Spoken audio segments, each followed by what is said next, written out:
Imaginez la scène. Votre chien, doux comme un agneau avec vous, avec vos amis, avec les enfants du quartier. Mais dès que Marc, votre collègue barbu à la voix grave, franchit la porte, votre toutou se transforme en cerbère. Il grogne, les poils hérissés, le regard noir. Vous êtes mortifié, vous vous excusez platement, et vous vous demandez « Mais pourquoi ? Pourquoi lui et pas les autres ?» Si cette situation vous parle, vous êtes au bon endroit. Ce n'est pas un mystère irrésolu. Ce comportement, souvent interprété à tort comme de l'agressivité ou un caprice, a une explication scientifique très précise. Préparez-vous à découvrir le mécanisme caché derrière ces grognements sélectifs et surtout comment y remédier durablement. Voici ce que vous allez apprendre aujourd'hui. Premièrement, explorez le paradigme erroné qui vous fait probablement aggraver le problème. Deuxièmement, découvrir le véritable mécanisme neuronal derrière la peur sélective. Troisièmement, observez une étude de cas concrète pour reconnaître ce phénomène. Quatrièmement, 3 techniques éprouvées pour désamorcer cette réaction et rassurer votre chien. En fin de vidéo, vous saurez exactement quoi faire lors de la prochaine visite d'un homme problématique et vous cesserez de tomber dans les pièges classiques. Mais avant d'aller plus loin, arrêtons-nous sur une croyance tenace que le chien grogne parce qu'il est méchant, dominant ou qu'il a un caractère difficile. Cette explication, héritée d'une vision hiérarchique obsolète, est non seulement fausse, mais elle vous conduit à prendre des décisions contre-productives. Punir un grognement, ignorer le chien ou le forcer à interagir ne fait qu'aggraver sa détresse interne. En réalité, le grognement n'est pas une attaque, c'est un message. Je ne suis pas à l'aise, éloigne-toi. Votre chien ne cherche pas à dominer, il cherche à se protéger. Ce que vous devez comprendre, c'est que la peur sélective envers certains hommes est profondément ancrée dans les mécanismes de survie du chien. Selon Patricia McConnell, éthologiste reconnue, cette peur peut être conditionnée par une expérience négative précoce, parfois si subtile que vous ne l'avez même pas remarqué. Un chien peut associer une voix grave, une odeur particulière, tabac, aftershave, une stature imposante ou des gestes brusques à un danger potentiel. Le cerveau canin, pour survivre, catégorise les stimuli.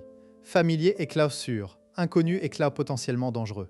Quand un homme présente des traits qui diffèrent des femmes, voix plus grave, barbe, démarche plus lourde, le chien peut les classifier comme étrangers et donc déclencher une alerte. L'erreur classique du propriétaire est de vouloir socialiser le chien en le forçant à rester près de l'homme, en le caressant ou en le distrayant avec des friandises alors qu'il est déjà en état de stress. Cela ne fait que renforcer l'association. Homme ex-stress plus friandise et confusion et détresse. Le chien n'apprend pas que l'homme est sûr, il apprend que l'homme prédit un inconfort qu'il ne peut pas fuir. Le grognement est donc un signal d'alarme que vous devez écouter, pas punir. Pour bien visualiser le problème, prenons l'exemple de Sophie, 34 ans, professeure des écoles à Lyon. Sophie avait un croisé border collie de 3 ans, Lucky, doux avec toutes les femmes et les enfants, mais terrifié par les hommes adultes, en particulier ceux avec une barbe. Chaque fois que son frère Thomas, barbu, venait la voir, Lucky grognait, s'enfuyait sous la table et refusait d'en sortir. Sophie, désemparée, avait tout essayé, le gronder, l'ignorer, le forcer à rester près de Thomas. Rien ne marchait, la situation empirait même. Un jour, j'ai observé l'interaction. Dès que Thomas est entré, Lucky a plaqué ses oreilles en arrière, baissé la queue et s'est dirigé vers la porte. Sophie, de bonne volonté, a dit « Lucky, viens, c'est Thomas, il est gentil », et a tenté de le tirer par la laisse vers Thomas. Lucky a alors grogné. J'ai immédiatement demandé à Sophie d'arrêter. Que faisait-elle ? Elle demandait à Lucky de supporter son inconfort sans lui offrir de porte de sortie. Le grognement était sa façon de dire « Je ne peux pas fuir, alors je te préviens ». Nous avons alors procédé différemment. J'ai demandé à Thomas de s'asseoir calmement dans un fauteuil, de ne pas regarder Lucky et de jeter des friandises sans le chercher. Sophie, elle, devait rester neutre. Au bout de 5 minutes, Lucky a commencé à renifler l'air, à s'approcher prudemment. Quand il a enfin pris une friandise près de Thomas, Sophie a ressenti un espoir. Mais l'étape cruciale était de laisser Lucky contrôler la distance. Si Lucky s'éloignait, Thomas devait arrêter de lancer des friandises. Le chien apprenait ainsi que Thomas n'était pas une menace et que sa propre fuite était respectée. Cette approche a changé la donne. En 3 séances, Lucky tolérait Thomas dans la même pièce sans grogner. Il ne le tolérait pas encore, mais il ne grognait plus. Le grognement avait disparu parce que Lucky avait enfin une option de retraite. La clé était de respecter son message. Alors, comment décoder le grognement sélectif ? Le grognement dirigé vers certains hommes est un message de peur, pas d'agressivité. Observez le langage corporel, oreilles en arrière, queue basse, bâillement, léchage de babine. Ce sont des signaux de stress. Le chien n'attaque pas, il demande de l'espace. Si vous punissez le grognement, vous supprimez le signal d'alerte, mais la peur reste et le chien peut passer directement à la morsure sans avertissement. C'est un risque majeur. Les conséquences de mal interpréter ce grognement sont sérieuses. D'abord, vous perdez la confiance de votre chien qui apprend que vous n'écoutez pas ses signaux. Ensuite, vous risquez de créer une véritable agressivité réactive car la peur non résolue s'amplifie. Enfin, vous privez votre chien de la possibilité d'apprendre que les hommes peuvent être sûrs. Passons maintenant aux 3 techniques pour aider votre chien. Technique 1. Le respect de la distance de fuite. C'est la base. Quand votre chien grogne vers un homme, ne le forcez jamais à rester. Au contraire, donnez-lui une issue. Éloignez-vous, mettez une barrière visuelle, paravent, meuble, ou demandez à l'homme de s'asseoir et de ne pas le regarder. L'objectif est que le chien apprenne que sa communication est respectée. Exemple concret. Votre ami Paul arrive. Avant qu'il n'entre, demandez-lui de s'asseoir sur une chaise, de ne pas regarder le chien. Ouvrez la porte, laissez le chien observer depuis une distance où il ne grogne pas. Si le chien s'approche, Paul peut lancer une friandise par terre, sans le regarder. Si le chien s'éloigne ou grogne, Paul arrête.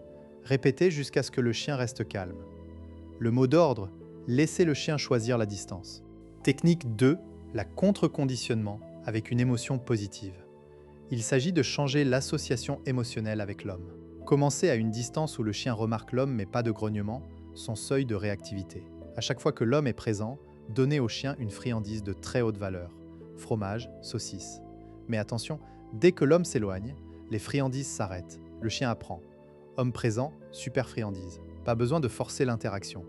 Avec le temps, rapprochez-vous doucement. Exemple, Sophie a commencé avec Thomas assis à 5 mètres, dos tourné. Lucky recevait un morceau de fromage chaque seconde où Thomas restait immobile. Après 3 minutes, Thomas s'est levé, les friandises se sont arrêtées. En une semaine, Lucky tolérait Thomas à 2 mètres. Technique 3. La désensibilisation aux caractéristiques spécifiques.